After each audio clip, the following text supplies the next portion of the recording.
अस्सलाम वालेकुम जी। बिला तमहीद बात शुरू करता हूँ जी। मुझे कल एक कॉल मौसूल होती है जिसमें कायद-ए-आज़म इंटरचेंज के करीब मौजूद गाँव लखोडैर, वहाँ पर एक कत्ल हुआ और बहुत बेदर्दी से एक बच्ची को कत्ल किया गया।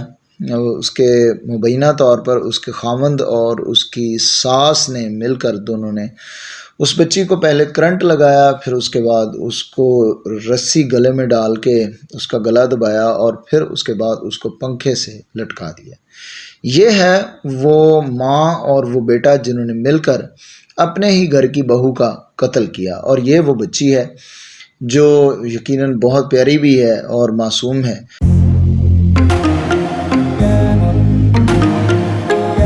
अस्सलाम वालेकुम नाजरीन, मैं हूँ राना शहजाद कमर, आप देख रहे हैं सिटीज़न टीवी HD। और इस वक्त मैं मौजूद हूँ गांव लखोडैर लाहौर में, जो पहले भी ख़बरों की कई दफ़ा जो है वो जीनत बनता रहता है मुख्तलिफ वजूहात की बिना पे, लेकिन आज जो वाक़या हुआ है वो बहुत ही अफसोसनाक वाक़या है। 2 दिन पहले यहाँ पे एक बच्ची का कत्ल हुआ है मुबैना तौर पर, और कत्ल किसने किया है, कत्ल के बारे में बताया जा रहा है कि उसके हस्बैंड और उसकी सास ने किया है। और वो हस्बैंड और उसकी जो सास हैं वो भी कौन थे? उसका हस्बैंड उसका तायाज़ाद था और उसकी जो सास थी वो उसकी ताई थी, और उन्होंने उस बच्ची को करंट लगा के, फांसी देकर, गला घोंट के, मुख्तलिफ तरीक़ों से अज़ियतें देकर उसे आखिरकार उस बच्ची को कत्ल कर दिया। और वो बच्ची प्रेग्नेंट थी कत्ल होने के टाइम पे। ये सबसे अलमनाक बात है।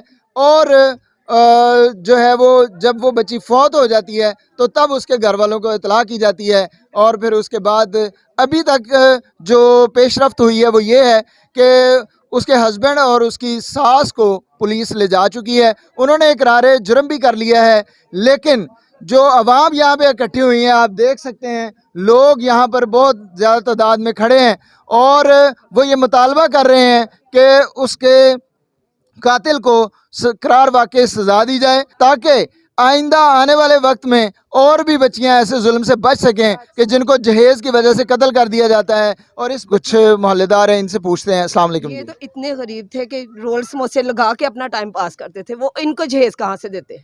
किस तरह पूरा करें माँ बाप अपने बेटियों का? मुझे पहले ये बताएं। वो तो बेचारे बिकता था या नहीं बिकता, गर्मी सर्दी में बाहर बैठे धूप में वो ये काम कर रहे होते थे। ਬੱਚਾ ਤੈਨੂੰ ਦੱਸਿਆ ਹੁਣ ਕਿੰਨੇ ਦਿਨ ਮਹੀਨਾ ਸਾਰਾ ਹੋ ਗਿਆ ਸੀ ਇਹਨਾਂ ਦਾ ਝਗੜਾ ਹੁੰਦਾ ਸੀ ਨੌ ਸੱਸ ਦਾ। ਸੱਸ ਕਹਿੰਦੀ ਸੀ ਵੀ ਜਾ ਆਪਣੀ ਮਾਂ ਨੂੰ ਕਹਿ ਸਾਹਮਣੇ ਨਾ ਸਿਲਾਈ ਵਾਲੀ ਮਸ਼ੀਨ ਦੇ, ਕੱਪੜੇ ਧੋਣੇ ਵਾਲੀਆਂ ਦੇ, ਸਿਲਾਈ ਵਾਲੀ ਦੇ। ਉਹ ਨਹੀਂ ਸੀ ਦੇ ਸਕਦੇ, ਆਂਦੀ ਸੀ ਨਹੀਂ ਦਿੰਦੇ ਤੇ ਜਾ ਨਿਕਲ ਜਾ ਚਲੀ ਜਾ ਇੱਥੋਂ। ਉਹ ਆਪਦਾ ਬੱਚਾ ਸੀ ਛੋਟਾ ਜਿੰਨਾ, ਉਹ ਬੱਚਾ ਛੱਡ ਕੇ ਨਹੀਂ ਸੀ ਆ ਸਕਦੀ, ਆਂਦੀ ਸੀ ਬੱਚਾ ਨਹੀਂ ਤੈਨੂੰ ਦੇਣਾ, ਤੂੰ ਆਪ ਚਲੀ ਜਾ। ਮਾਂ ਸੀ 1 ਸਾਲ ਦਾ ਬੱਚਾ ਤੇ ਉਹ ਕਹਿੰਦੀ ਸੀ ਮੈਂ ਬੱਚਾ ਛੱਡ ਕੇ नहीं जाना। मैं आंधी चलो अच्छा। माँ फिर गई है, माँ ने क्या की गल उस बच्ची दी ने, उन्हें कहा इनू जिंदा नहीं असीं जान देवांगे, इनू मार के तुहानू देवांगे। फिर ये सामने वाली बाजी ने देखा, उसको मारे थे, वो चीखे मारी थी, फिर इस कमरे से ना पीछे ले गई। फिर और आए मेरे साथ, अभी चलते हैं हम और घर की अंदर से हालत देखते हैं और इन लोगों को।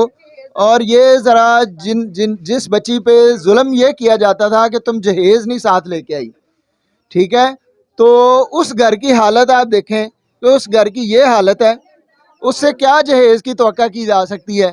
और उस जहेज़ ना लाने पर उस बच्ची को कत्ल किया गया, उस बच्ची को बेदर्दी से कत्ल किया गया और लोगों के साथ जो है वो जुल्म किया गया। ये देख लें जी, ये लकड़ी की जो है वो छत है, और इस तरह से वो बेचारे पता नहीं किस तरह से अपना गुजारा करते थे। और जो है वो उस बच्ची को बेदर्दी से कत्ल इसलिए किया गया कि वो जी जहेज़ नहीं लेके आई। हम इस टाइम मौजूद हैं उस बच्ची के घर में, और ये मेरे साथ उसके वालिदैन बैठे हुए हैं। उस बच्ची के साथ जो कुछ भी हुआ वो तो बहुत बड़ा जुल्म है, लेकिन उसके वालिदैन से पूछेंगे कि क्या होता रहा और ये टोटल क्या प्रोसेस था जिसके बाद उन्होंने आखिरकार उस बच्ची का कत्ल कर दिया। अस्सलाम वालेकुम जी। वालेकुम अस्सलाम। क्या नाम है सर आपका? मेरा नाम आरिफ महमूद है। आरिफ भाई, की होया मतलब बच्ची ਤੁਸੀਂ ਤੁਹਾਡੇ ਨਾਲ ਰਹਿੰਦੀ ਸੀ, ਕੰਧ ਨਾਲ ਕੰਧ ਸੀ, ਤੇ ਉਹ ਜਿਸਲੇ ਇਹ ਗੱਲ ਹੋਈ ਮੈਨੂੰ ਸਾਰਿਆਂ ਨੇ ਕਿਹਾ ਵੀ ਇਹਦੇ ਕੋਲ ਲਹਾਰ।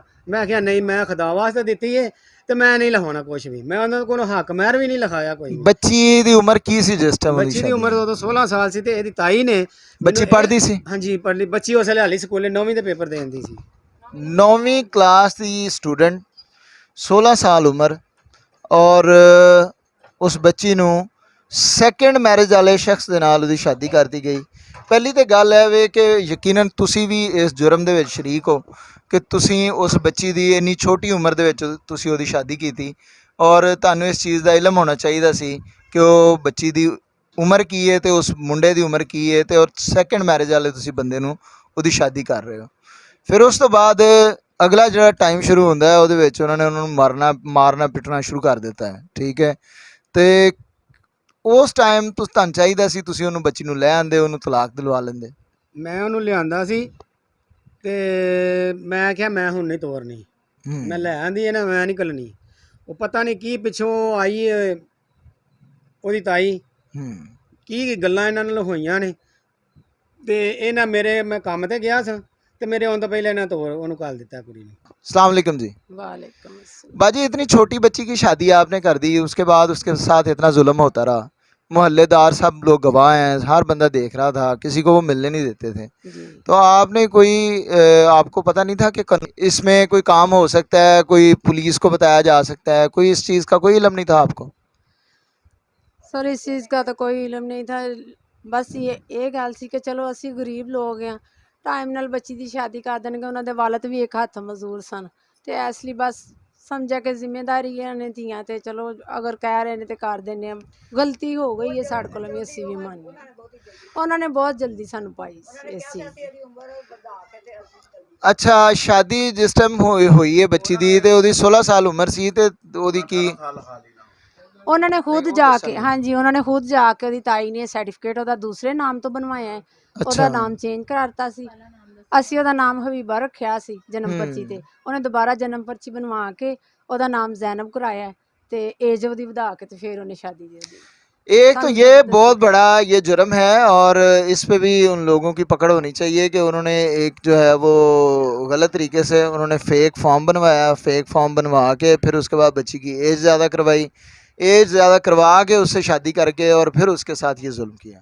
अच्छा, ਤੇ ਫਿਰ ਜਦੋਂ ਮਾਰਨ ਤੋਂ ਬਾਅਦ ਉਹਨੂੰ ਉਤਾਰ ਕੇ ਬੈੱਡ ਤੇ ਰੱਖਿਆ, ਫਿਰ ਮੇਰੇ ਪੈਰ ਫੜੇ ਸੂ ਕਿ ਮੈਨੂੰ फांसी ਤੇ ਚੜਾ ਦੇਣਾ, ਮੇਰੀ ਮਾਂ ਨੂੰ ਜਾਂ ਮੇਰੀਆਂ ਭੈਣਾਂ ਨੂੰ ਨਾਮ ਮੁਲਵਸ ਕਰਨਾ। ਹਾਲਾਂਕਿ ਉਹ ਸਾਰੇ ਵਿੱਚ ਮੁਲਵਸ ਸਨ ਉਸ ਟਾਈਮ। अच्छा, उसने आपके सामने इकरार जुर्म किया? हाँ जी, ਇਹ ਵੀ ਨਾਲ ਉਹਨੇ ਕਿਹਾ ਮੈਂ ਖੁਦ ਥਾਣੇ ਚਲਾ ਜਾਵਾਂਗਾ।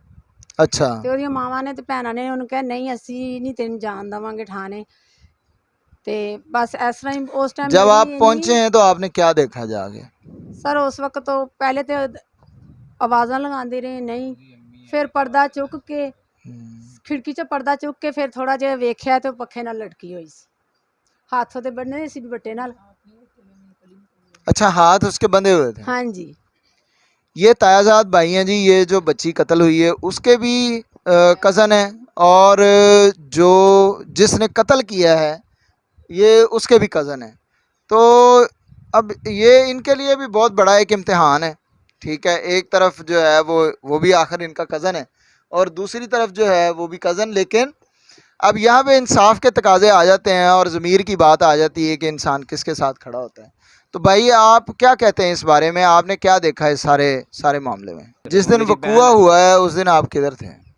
मैं शो पे बैठा था, आवाज़ें आई हैं, मैं भाग के गया हूँ तो देखा तो वो अपना काम कर चुके थे, तो उसकी सांस भी नहीं गई, डॉक्टर को बुलाने कहती नहीं नहीं रहने दे। तो मैं बच्ची का मामू हूँ और मेरी ये हुकूमत से अपील है कि मेरी बच्ची बहन बांजी को जो है ना इंसाफ मिलना चाहिए। अस्सलाम वालेकुम सर, मैं बच्ची का मामू हूँ। इन्होंने बहुत ज़्यादा जुल्म किया है, इन्ना को जुल्म किया है कि इंतहा कर दी जुल्म की, तो इन्हों जिन्नी भी सख्त तो सख्त सज़ा मिलनी चाहिए है। साड़ी हुकूमत अगे सारे नाल अपील है कि इनू जिन्नी भी वड्डी तो वड्डी सज़ा दे, सज़ाए मौत होनी चाहिए है। ये तुहाडी मेहरबानी है कि बहुत ज़्यादा इन्हें साड़ी बच्ची नाल जुल्म किया है।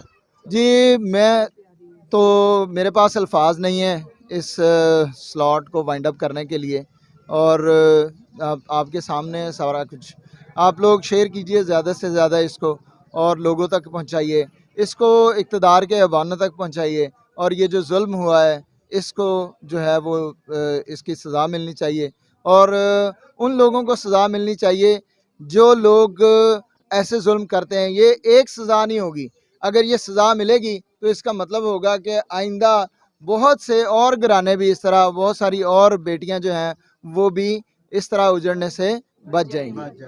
थैंक यू सो मच जी। राना शहजाद कमर को इजाज़त दीजिए।